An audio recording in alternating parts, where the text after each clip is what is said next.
नमस्कार दोस्तों, मैं धीरेन्द्र पुंडीर आप सभी का अपने इस YouTube चैनल पर एक बार फिर से स्वागत करता हूं। आखिरकार 1 महीने तक चली चुनाव की ये प्रक्रिया समाप्त हो गई।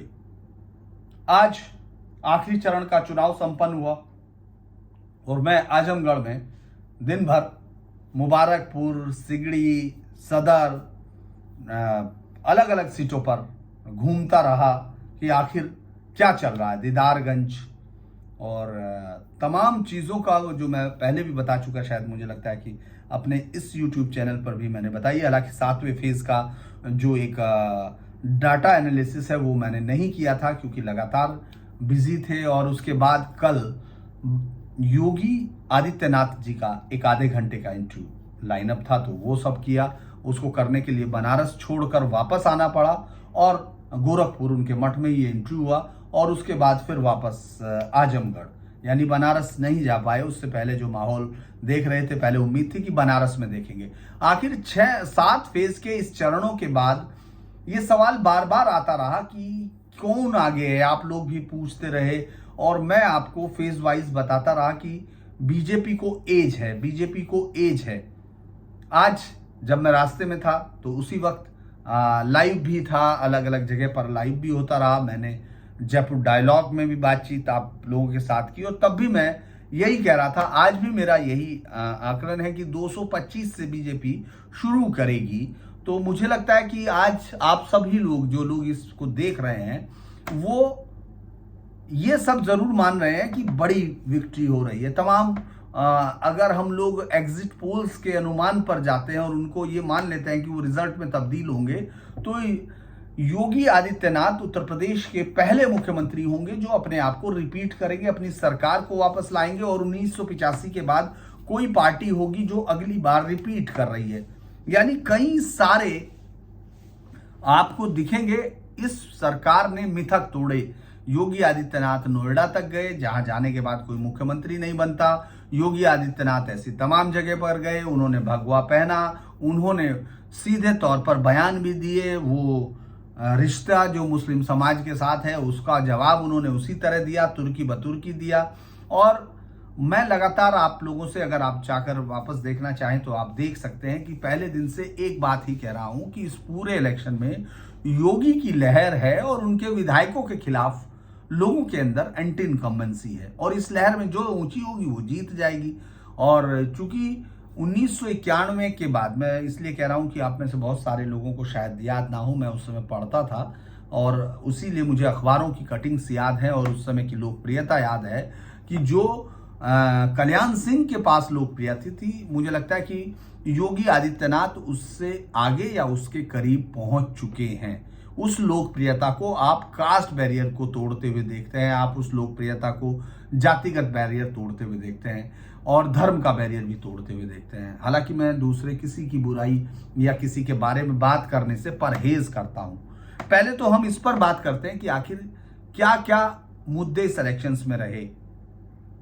पूरा इलेक्शंस जातिवाद के इर्द गिर्द बुना विपक्ष ने। उसने कोशिश की कि पूरे इस इलेक्शंस को जातिवाद के इर्द गिर्द और जातीय संतुलन के सहारे, जैसा कि इंद्रधनुष जो 2017 के चुनाव में बीजेपी की तरफ से दिखा था, उस तरह का करने की कोशिश की विपक्ष ने। पूरी विपक्ष का मतलब इस वक्त, अगर हम लोग अब एग्जिट पोल के नतीजे भी आप लोग देख चुके हैं, अगर कोई जो बात हम लोग बार बार कह रहे हैं कि इस बार मुस्लिम वोटर एक मुश्त समाजवादी पार्टी को मिलता दिख रहा है। यादव पूरी तरह से एकजुट होकर वो कर रहा है और जाट वोट वही जो 60 से 70% वोटर्स पूरी तरह से आरएलडी के साथ खड़ा हुआ दिखता है।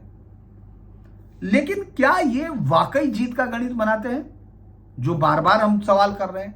क्योंकि अगर ये तमाम जो जातीय समीकरण साधते हुए लड़ने की कोशिश करते हैं, तो भी ये, मैं बार बार बोल रहा था कि 130-40 पर जाते जाते हाफ जाएंगे, क्योंकि जो जातीय समीकरण है वो साथ नहीं है। आप दो तरह से देखते हैं कि एक तो ये कि सबसे लोकप्रिय मुख्यमंत्री योगी आदित्यनाथ के तौर पर है, जिसके कानून व्यवस्था के मसले को जनता सपोर्ट करती दिख रही है। आज मुबारकपुर में था मैं, जहां से गुड्डू जमाली और मुबारकपुर अरबी मदरसा उसको यूनिवर्सिटी का दर्जा दिया जाता है। और अगर आप में से किसी को इस्लामिक लिटरेचर पढ़ने का कोई वो हो तो रहीकुल मखतूम यानी जो पैगंबर मोहम्मद साहब की लिखी गई जो सीरा है यानी जो उनकी जीवनी है उसका पहला आलमी मतलब दुनिया में हुए मुकाबले में जिस आदमी को पहला इनाम मिला था वो हिंदुस्तान का था और मुबारकपुर का मुबारकपुरी के नाम से उसका नाम भी है। तो ये तमाम चीज़ों के बाद उसमें जब मैं लोगों से बात कर रहा था उस बूथ पर ज़्यादातर मुस्लिम महिलाएं थी, काफ़ी ज़्यादा मुस्लिम महिलाएं लाइनों में लगी हुई थी, लेकिन जो हिंदू महिलाएं थी जो अलग अलग थी मैं उनसे बात करा। मुस्लिम महिलाएं यकीनन बुर्के में थी तो उनको बात करने में उतनी हिचक होती है और मुझे लगता है कि और ज़्यादा हिजाब की कंट्रोवर्सी को बहुत ज़्यादा इसीलिए बढ़ाया गया था ताकि बहुत सारी चीज़ों का हिम्मत ना हो सके। ये कल मैंने योगी आदित्यनाथ जी से भी पूछा था ये सवाल कि हिजाब कंट्रोवर्सी अचानक आई, पहले 2 फेज के लिए आई और फिर गायब हो गई। तो उनका तो जवाब ये था कि कानून जो कहता है उसके मुताबिक ही होगा, यहाँ शरिया नहीं चलेगी, यहाँ संविधान चलेगा और संविधान जो कहता है जिसकी इजाजत देता है उतना होने देंगे, इससे ज्यादा कुछ भी नहीं। तो मुझे लगता है कि वो उसमें जब मैं महिलाओं से बात कर रहा था तो वो तो एक आदमी ने बड़ा अजीब सा जवाब दिया। चूंकि कुछ हिंदू महिलाओं से मैं बात कर चुका था एक बूथ पर, तो जब मैं मुस्लिम महिलाओं से बात करने चला तो वहां जो लाइन में लगे हुआ मुस्लिम युवा था उसने कहा कि नहीं अब आप बात नहीं कीजिए, आप वहीं बात कीजिए, उन्हीं से बात कीजिए। मैंने कहा कि मैं इन महिलाओं से जानना चाहता हूँ आखिर। उसने कहा कि नहीं नहीं आपको हमसे बात करने की कोई जरूरत नहीं। यानी जिस तरह का एक जैसा घृणा भाव होता है उस तरह के साथ, और ये साफ दिख रहा है कि जिस तरह का डिवीजन करके जो मैं बार बार कहता हूं मुस्लिम ध्रुवीकरण जो होता है जो सच्चाई है उसके बरक्स एक शब्द हिंदू ध्रुवीकरण गढ़ने की कोशिश की जाती है। इस पूरे चुनाव में हम लोग पश्चिम से ही शुरू करते हैं, बेहट विधानसभा से। मैं लगातार कह रहा हूं कि इतना बड़ा नुकसान नहीं दिख रहा है फर्स्ट और सेकंड फेज में। मुझे अभी भी लगता है कि फर्स्ट एंड सेकंड फेज में कोई इतना बड़ा नुकसान नहीं दिख रहा था। जो अगर आप देख रहे हैं जो हम लोग एग्जिट पोल अलग अलग चैनल्स के देखे हैं, चूंकि मैं भी जब ट्रैवलिंग कर रहा था अब जब आपसे बात कर रहा हूं तो बहुत देर हो चुकी है, लेकिन फिर भी मुझे लगा कि आज आपसे बात करनी चाहिए। उन सब का क्या होगा अगर एग्जिट पोल नतीजों में बदल जाते हैं? तो जिन्होंने कहा था, मेरे साथ भी बहुत सारे लोगों की जिद और शर्त लगी हुई है, जिनमें से कुछ लोग चाहते थे कि मेरी आंख पर शायद पहली बार बीजेपी का चश्मा चढ़ गया या इस तरह की चीजें उन लोगों ने की। और आप में से बहुत सारे लोग ये लिखते हैं कि मैं बीजेपी के खिलाफ बोलता हूं या इस तरह की चीजें आप लिखते हैं। मैं बैलेंस जो चीज दिखाई देती है वही शेयर करता हूं। 225 से आगे शुरू करेगी ये मेरा आकलन है। अब वो कहाँ पहुंचता है वो तो चूंकि अगर लॉ एंड ऑर्डर का मुद्दा जो हम लोग देख रहे हैं राशन का, यानी राशन और प्रशासन दोनों का सुचारू रूप से चलना बीजेपी सरकार को संजीवनी देता है। जातीय बैरियर तोड़ते हुए मुख्यमंत्री को देख रहे हैं अब जो मच्छर और माफिया दोनों को पूर्वांचल से साफ करने की बात करता है। मच्छर से जनित बीमारियां उनको सफाई, जापानी इंसेफ्लाइटिस हो या दूसरी बीमारियां, याद होगा आपको बच्चे कितने ज्यादा मरते थे, कल के इंचू में ये भी बातचीत उनके साथ थी। या फिर माफिया, अगर आपको पूर्वांचल याद आता था तो वो उसमें रेल के टेंडर हो, रेलवे टेंडर हो, पत्थर गिट्टी डालने वाले टेंडर हो, खनन हो, सुपारी किलिंग्स हो, अपहरण हो, इन तमाम में माफिया इंडस्ट्री आपको यहाँ की पूर्वांचल की दिखाई देती थी। एक सवाल और था कि कुछ मुंडी निकालने लगे जो मुझे लगता है कि मोदी जी ने अपनी उस रैली में कहा जो उन्होंने आखिरी प्रचार की चुनाव की उन्होंने की, तो उन्होंने कहा कुछ लोग मुंडी निकालने लगे, लेकिन 10 मार्च के बाद जब योगी जी आएंगे तो वो ठीक होंगे।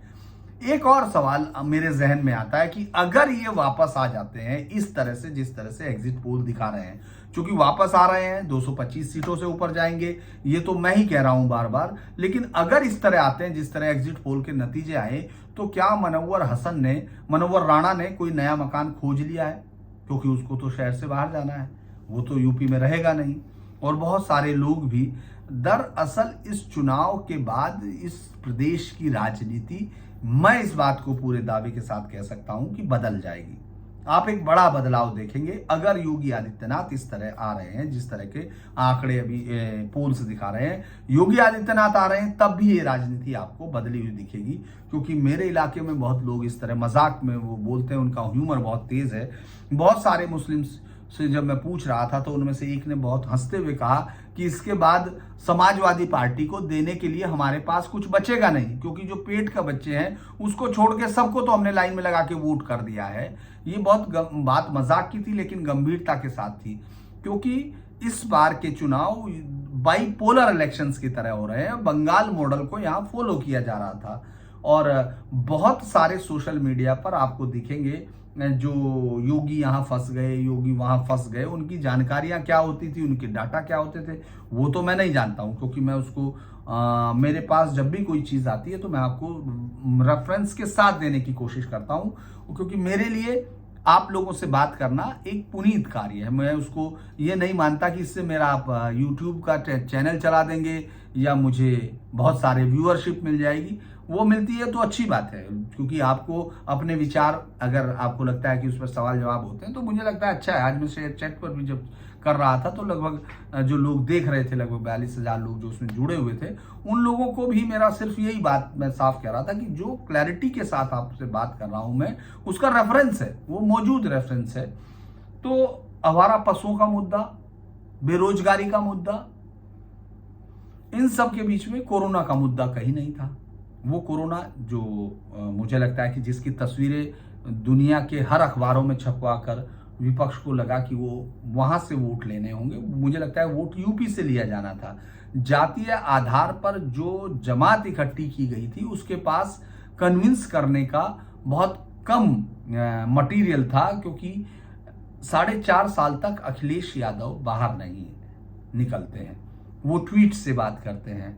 4.5 साल तक प्रियंका गांधी उत्तर प्रदेश में दिखाई नहीं देती हैं, वो ट्वीट पर हैं। उसके बाद वो आती हैं और उसके बाद जिस तरह का लग रहा था कि जैसे वो विपक्ष इसलिए भी मुझे लगता है कि खत्म होता हुआ दिखा, समाजवादी पार्टी में समाहित होता हुआ दिखा, क्योंकि कांग्रेस के प्रवक्ता समाजवादी पार्टी के प्रवक्ताओं की तरह उनकी डिफेंड करते हुए मिले, मतलब उनके पास एक क्लैरिटी भी नहीं थी। माफ कीजिए, हम लोग अलग अलग चीज़ों पर बात कर रहे हैं, लेकिन मैं इसके कई कारण गिनवाता हूं जिनकी वजह से मुझे लगता है कि ये पार्टी को जीत हासिल हो रही है। अभी तो परिणाम जब आएंगे तो आप में से बहुत सारे लोग लिखते हैं और मैं जानता हूं कि आप में से ज़्यादातर लोगों की भावनाएं योगी आदित्यनाथ के साथ जुड़ी हुई हैं और वो उनको वापस लौटते हुए देखना चाहते हैं।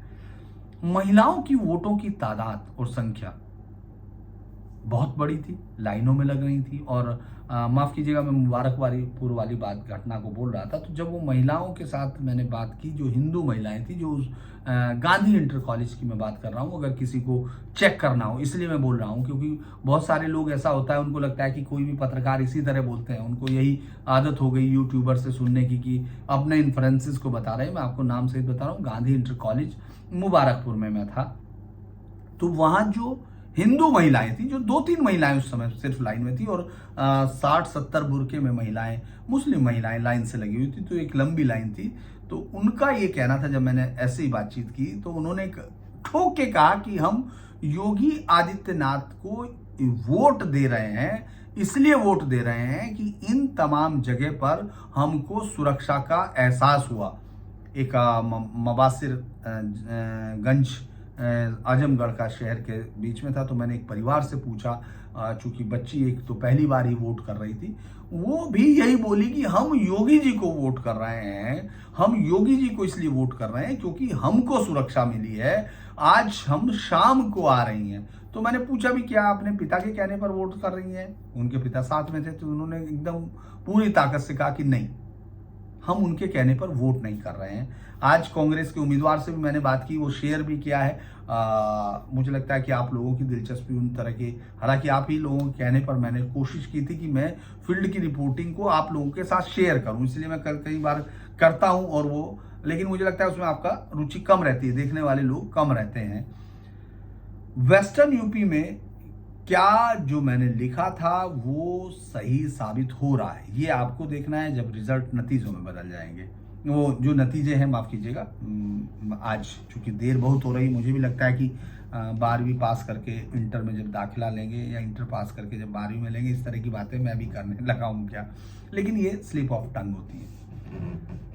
और अब्बास अंसारी का बयान वो कितनी ताकत से है, या वो हुड़दंगी जिन्होंने बनारस में पुलिस वालों को पीटना शुरू कर दिया, या ए पुलिस, क्या इसका भी फर्क पड़ेगा? क्योंकि अब जब रिजल्ट आ जाएंगे, 10 तारीख को रिजल्ट आ जाएंगे, जब वो आएंगे तो उसमें हम लोग फेज वाइज, मैं आपके साथ उसमें फिर फेज वाइज करूंगा। आज मैं जयपुर डायलॉग पर था और मैं वो चाहते तो हम लोग इस पर लाइव भी कर सकते थे अपने चैनल पर भी, लेकिन मुझे लगा कि आप चूंकि सब लोग इधर उधर जयपुर डायलॉग या ओशियन नेटवर्क पर रहते ही हैं तो उस पर भी देख सकते हैं, तो मुझे इसीलिए मैंने उसको लाइव नहीं किया। लेकिन योगी आदित्यनाथ इस तरह की एक मुझे लगता है कि घटना के तौर पर सामने आ रहे हैं जो कानून व्यवस्था पर किसी की सुनता नहीं है। एक पुलिस अधिकारी ने कहा, जो उन्हीं के यहाँ तैनात हैं, बड़े सीनियर अधिकारी थे, चूंकि मैं नाम लेना नहीं चाहता, कि चूंकि मैंने क्राइम रिपोर्ट कवर किया है तो मैं ये जानना चाहता हूं कि वो आखिर क्या कारण है कि वो उनको, जैसे एक बच्ची का आपको याद होगा, बच्ची के का चूंकि लूट में एक लुटेरे ने जो हरियाणा का रहने वाला था गोली चला दी, उसमें बच्ची की डेथ हो गई। उसको न केवल ढूंढा गया, हरियाणा से पकड़ा गया, फिर जब उसने आके यहां से भागने की कोशिश की तो उसका इंजाम हो गया। उसको पकड़ने के लिए पुलिस को बहुत कम टाइम इसलिए लगा क्योंकि बाबा योगी आदित्यनाथ खुद से उस घटना की विवरण ले रहे थे कि क्या हुआ, अब तक अरेस्ट क्यों नहीं हुआ। एक के बाद एक सबसे ज्यादा पुलिस अधिकारी का कहना था कि सबसे ज्यादा उनकी परेशानी ये होती है कि जैसे ही कोई घटना होती है या किसी बच्ची के साथ, या सबसे ज्यादा जो उनको चिढ़ है वो अपहरण की घटनाओं से है। वो सीधा बोलते हैं कि अपहरण हो कैसे गया, ये कैसे संभव है कि लोग जो है यहां कानून से बेवकूफ होकर किसी आदमी की आजादी पर कर्टेल लगा दें और उसके लिए पैसा वसूल लें। ये सबसे बड़ी, और एक महिलाओं के साथ अपराधों के लिए उन्होंने पुलिस को खुली छूट दे रखी है। ये सब चीजें वो आला अधिकारी बोल रहे थे जो वहां पोस्टेड है। ये सवाल है, अगर लॉ एंड ऑर्डर की सिचुएशंस ने उनको ताकत दी तो फिर मोदी का जो एक इस पूरे चुनाव में जिस तरह मोदी उतरे और उन्होंने कमान संभाली, उसका भी योगदान है। तो सवाल मुझे लगता है कि बहुत सारे इस चुनाव के बाद बीजेपी को भी हल करने होंगे, अपने अंदर एक नई वो पावर स्ट्रगल तो नहीं कहूंगा, लेकिन एक जो कॉम्पिटिटिवनेस है वो बढ़ेगी, क्योंकि योगी आदित्यनाथ जिनके मठ त्रिपुरा से लेके यहाँ तक है, केरल तक है, मंगलुरु में मंजुनाथ, ये तमाम जो मठ इनकी जो ताकत जो इनसे ताकत अर्जित होती है वो योगी को अब एक बड़े राजनेता में बदल चुकी है। और अगर हम इस पूरे चुनाव पर गौर करते हैं, पूरब से लेकर पूर्वांचल से लेके, यानी जहां आज आखिरी फेज का चुनाव मैंने देखा, वहां से लेकर उत्तर प्रदेश के उस आखिरी छोर तक जाते हैं, तो आप देखेंगे योगी आदित्यनाथ अकेले नेता के तौर पर उभरे, मतलब प्रधानमंत्री मोदी को छोड़ दीजिए, ये बीजेपी की वो है, जो इन पूरे 3 कैंडिडेट्स या 4 कैंडिडेट्स जो भी मुख्यमंत्री पद के लिए या जो इनकी पार्टी मुख्यमंत्री पद के लिए उत्तर प्रदेश में लड़ रही थी, वो सबसे ज्यादा उनके ऐसे मुख्यमंत्री के तौर पर दिख रहे थे जो तमाम जातियों के उसको तोड़ रहा था, जो धर्म के उसको तोड़ रहा था, यहाँ तक कि मुस्लिम। आज सराय मीर में भी तब मुझे हैरानी हुई जब मैंने बहुत सारे लड़कों से बात की, तो मुस्लिम लड़कों ने भी कहा कि हाँ, कानून व्यवस्था थोड़ी बेहतर हुई है, लेकिन राशन, बिजली की उपलब्धता, हाईवेज और जो डिलीवरी है, डायरेक्ट बेनिफिट ट्रांसफर गरीबों को, ये वो चीजें हैं जिसने मुझे लगता है कि योगी आदित्यनाथ को इस पूरे उसमें जिस तरह का अभी हम लोग एग्जिट पोल देख रहे हैं वो ताकत दी है। फिर क्या, जयंत चौधरी का क्या, जो जाडे में जो गर्मी में जाडा ला देते हैं उनका क्या होगा, फिर उस किसान आंदोलन का क्या होगा। बहुत सारी चीजें इस चुनाव में बदलेंगी अगर इस चुनाव के रिजल्ट एग्जिट पोल्स के मुताबिक आते हैं। वैसे मेरा तो मैं आपको बता चुका हूं कि हर फेज में एज के तौर पर बीजेपी थी। नुकसान की बात की जा रही थी, आप मेरे वीडियो वापस जाकर देख सकते हैं, जिसमें मैंने कहा कि पहले और दूसरे दौर में उस तरह की जिनकी अफवाहें वो फैलाना चाह रहे थे यूट्यूबर्स, जिनका ये काम रहा कि वो बिना किसी ग्राउंड पर गए या ग्राउंड का एनालिसिस किए बिना वो ज्यादातर चीजें अपने हिसाब से जो मोल्ड कर रहे थे, उनका क्या होगा। जिनको 20-20 लाख लोग जिनके वीडियोस देखते हैं, अगर वो इस तरह की चीजें करते हैं तो उसके बाद जब वो चीजें उलट होती हैं तब क्या होता है। मैं अभी भी कह रहा हूं कि उत्तराखंड पर भी हम लोगों ने बात की कि बहुत ही टाइट फाइट होगी। लोग कह रहे हैं कि कांग्रेस वहां लगभग आ चुकी थी। बहुत सारे रिपोर्टर्स जिनसे मैं बात करता हूं उनको लगता है, लेकिन मुझे लगता है कि 3 मुख्यमंत्री बदलने के बावजूद भी बीजेपी वहां अच्छा करती हुई दिख रही है। पंजाब अकेला राज्य है जहां हम लोग बात कर चुके थे कि कोई भी बीजेपी की तरफ से वहां कोई इस तरह की कभी एग्रेसिव प्लानिंग्स नहीं हुई, कभी एग्रेसिवली उन्होंने तैयारी नहीं की। इस बार उन्होंने गजेंद्र सिंह शेखावत को, जो कि किसान ही हैं, किसानी पेशे से ताल्लुक रखते हैं और बहुत ही मॉडर्न किसानी करते हैं, उनको उन्होंने प्रभारी बनाकर ये कोशिश की कि वहां कदम रखा जा सके, और ढिंडसा और अमरिंदर उनके साथ, कैप्टन अमरिंदर के साथ। लेकिन वही बात होती है कि जब आप इस तरह से झिझकते झिझकते युद्ध में कूदते हैं तो जीत मिलना बड़ा मुश्किल होता है। हालांकि आप जीत की किसी गुंजाइश में दिख भी नहीं रहे थे। उत्तराखंड का मामला दिलचस्प लगेगा, उत्तर प्रदेश का मामला दिलचस्प लगेगा, और दोनों में बीजेपी बहुत ही कम से कम उत्तर प्रदेश में तो दिख रहा है कि वो लैंडस्लाइड की तरफ बढ़ रही है अगर हम लोग एग्जिट पोल पर जाते हैं। लेकिन मुझे लगता है कि 225 से ये गिनती शुरू होकर कहां पहुंचेगी ये भी देखना होगा। इस चुनाव के बाद क्या होगा, इस चुनाव के बाद उत्तर प्रदेश की राजनीति में क्या क्या बदलाव आ सकता है। पश्चिमी उत्तर प्रदेश में उस दबंगई का खात्मा हो सकता है क्या, जो जातिगत गणितों पर कुछ भी कह सकती है। हालांकि मैं इस बात के लिए मुतमईन हूँ, इत्तेफाक रखता हूँ कि वो तमाम लीडरशिप जो हवा में पैदा हुई थी या जो हवा बना रही थी, वो फिर से एक दूसरी चीज क्रिएट कर देगी कि ये फिर चाणक्य ने कहा है और या फिर जाटों ने वोट करना शुरू कर दिया है। ये दोनों चीजें मुझे लगता है कि होंगी, जबकि आप देख चुके हैं कि मैं खुद बार बार कहता रहा, आप में से कई लोग नाराज भी होते हैं कि नहीं साहब आप वो गलत आकलन कर रहे हैं, लेकिन वो पूरी ताकत के साथ जो आरएलडी के साथ जितनी वोट दी जा सकती है, मैक्सिमम टाइम में जितनी वोट दी जा सकती है उतनी वोट वो देते हैं। तो मुझे लगता है कि वो भी एक बार बदलाव होगा और बीजेपी की लीडरशिप को भी शायद कुछ बदलाव करने होंगे।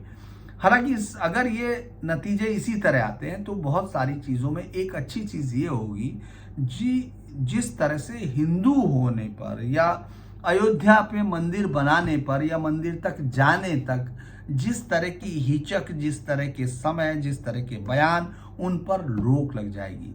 शायद बोको हरम, आईएसआईएस जैसे आतंकी संगठनों को, जिनका इंसानियत से कोई रिश्ता नहीं है, जो सिर्फ दरिंदे, वहशी और अगर जानवरों को इंसान में बदला जाए तो उससे ज्यादा वो कुछ नहीं हो सकते, जो इन संगठनों के लोग हैं, उनके साथ आरएसएस जैसी संस्था को जोड़ना मुझे लगता है कि कम होगा। मुस्लिम वोटर्स शायद ये सोचेगा कि उसको समाजवादी पार्टी के साथ जुड़कर क्या सत्ता हासिल हो सकती है, क्या उससे बाहर होगा।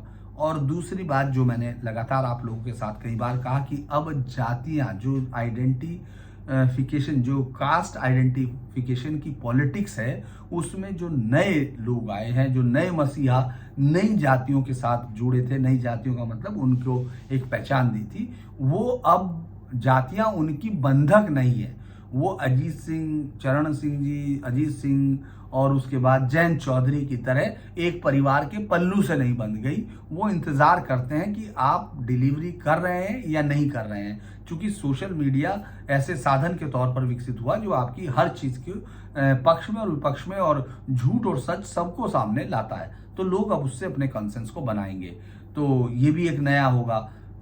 मुझे लगता है कि जिस तरह से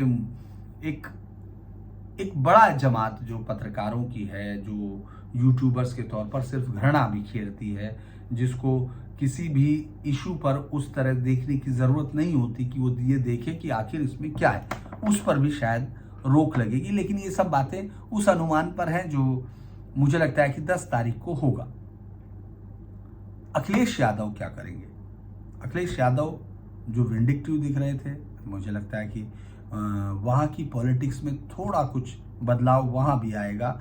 जो अभी चाचा जिस उसके साथ कहना चाहिए, जिस बेचारगी के साथ, जिस असहायता के तौर पर जाकर सिर्फ अपने टिकट पर जाकर वो समाजवादी पार्टी के उस पर लड़े हैं, वो भी मुझे लगता है कि बहुत दिन तक अचानक उनको कुछ ना कुछ दिखने लगेगा। लेकिन बसपा का क्या होगा? बसपा की पॉलिटिक्स किस तरफ जाएगी, ये भी एक बड़ा सवाल होगा अगर एग्जिट पोल्स इसके अनुमानों जो हैं वो नतीजों में बदलते हैं। बहुत सारे लोग शायद यूट्यूब पर ही जिंदा रहते हैं, यूट्यूब के सहारे ही जिंदा रहते हैं, उन सब का भी क्या होगा, ये भी बहुत सारे सवाल हवा में गूंजेंगे। मैं आज कोई इस तरह का एनालिसिस जो डाटा से था वो नहीं कर रहा था, सिर्फ आप लोगों से बात करने का मन था तो इसलिए मैंने की।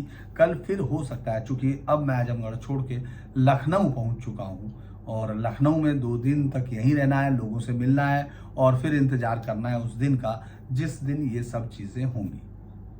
तो आज के लिए इतना ही। मैं फिर से कहूँगा कि आप सब लोग इसको YouTube को शेयर कीजिए, लाइक कीजिए और अगर आपको पसंद आए तो सब्सक्राइब भी कीजिए।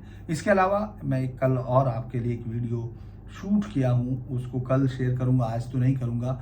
ऋषि दुर्वासा का आश्रम, शायद आपने सुना नहीं होगा, वो कहाँ है, उस तक जाने वाले लोग कम हैं, उस तरफ नज़र रखने वाले कम हैं। आर्यमगढ़ में ही है, माफ़ करना, आजमगढ़ और आर्यमगढ़ में शायद आप कंफ्यूज हो रहे हैं, यहाँ ये भी बात हो रही है। आज के लिए इतना ही, फिर कल मिलते हैं।